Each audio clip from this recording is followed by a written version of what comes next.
My first idea is about this.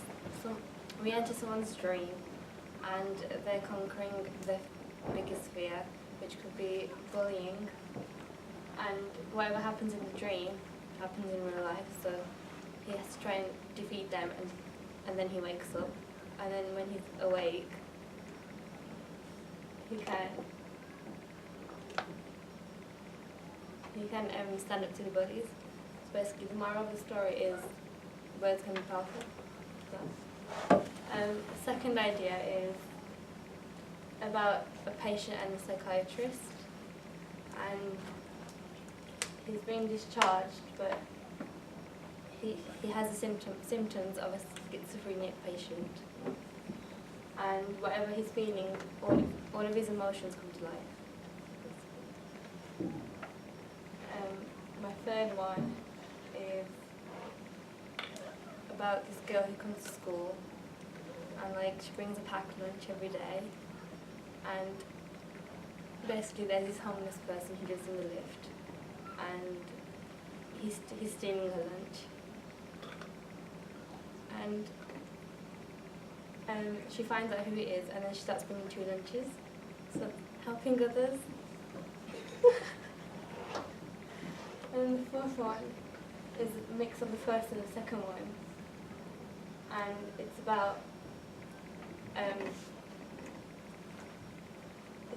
it's a mix of dreaming, but the person in the dream has schizophrenia, and he starts complaining about his life before that. But when he wakes up, he doesn't actually have schizophrenia, but he's glad about his life. And that's it. Okay, thank you. Jordan, you I like how your idea is very psychological. I feel like a good idea is you can do it so same as how the dreams come true. You can make it a horror. So like it, like how it turns into their nightmares or the thing they're most scared of. You can do it so there's a person that becomes their nightmare. So good, I know. Okay. Which idea was that? It's because I said she's mixing the two. I mean, I sort of understand. I feel like in 5 minutes she's trying to make the audience understand that in the dream is schizophrenic. Would people even know what schizophrenia is? And then But you could portray the schizophrenia by having the representation of the physical character looking and acting differently. Just think Split. Split is James McAvoy, but every time you see a different aspect, he looks different. He's dressed different.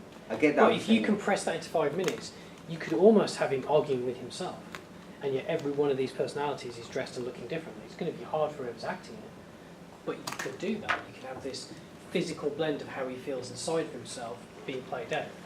Do that, that's really sick. I'll gladly do that. I'll gladly do that. What ideas? Where his emotions Well, I thought of it. Okay, louder because the camera can't hear you. The one I was thinking as well was the homeless one. Instead of him stealing her dinner, what if she goes hungry because that's the only meal he gets every day?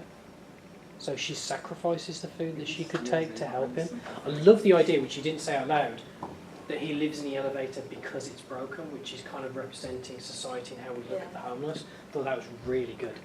But almost the friendship that this child who does have, maybe not necessarily the most comfortable life, but he's willing to sacrifice that to help someone else. And it's funny how I was in Wensfield the other day, and the homeless boy who sits down by the shop, the amount of children that stop by him to talk to him every day at school, there's at least 6 or 7. He's not really a boy, but he's not old. He walks around Bentley. He walks around Bentley, ginger hair. He did have ginger hair, but he's shaved all his hair off. But he's very young, 18, 19 at most. There's school trousers on or something. And yeah, he's sleeping rough. But it's children that go and talk to him. Adults, as unfortunately most adults do with homeless people, he's ignored. But children are going up and saying, "Are you okay? Are you all right?" And giving them their pocket money. I saw that the other day. This is the money I've got for my week. I hope it helps. Well, I won't give him that much Okay, you wouldn't, but young children are selfless like that. They want to help. Yeah. I know, you know the lunchbox one. I was thinking to put a dark twist on it. Could be a girl that eats her lunch all alone, and people are trying to find out why she always eats her lunch alone, and then finally they see, and inside the lunchbox is like dead body parts. That's and what I shit. thought it was going to be. Yeah, I thought you was gonna be like, oh, like he It's shows, a bit too much. he tries to offer the The lunch. red one. Oh. Yeah. No, it's all the sweet drama about helping homeless people. Yeah, well, Why it's do you like a turn it dark into twist. a horror? Like the homeless guy could be like, couldn't I have someone? It's like a dead body, like. Yeah, but then Squishy you're, to but then us. you're, but then you're painting a negative connotation about homeless people. Powerpuff Yeah. Girl The lunchbox. homeless No, people are what about basically the homeless preying on the person? innocent. No, but that's what that story's So they're about. That's what she controversial. did. It's about helping others. Yeah. Oh, okay. Oh. It's not what's in her lunchbox and she's got like a human heart in there. The whole point is she's giving her lunch away to help a homeless person. And she's doing it because she's selfless and she wants to, she's going hungry. Why I mean, would this she one starve? initially, it She was might be the hungry, but he's hungry every day. Yeah, but yeah. So she's sacrificing one of her 3 meals a day and to give that guy 1 meal a day. I don't think you should make it so she starves though. That's a bit peak. No, but that's Oh, easy. my She's days. not starving though. She's She's not having lunch. You know how you say, oh, I'm so hungry, I can't possibly stay. That's Like how a she skeleton, is. just like- And on that, I think we need to stop. Thank you.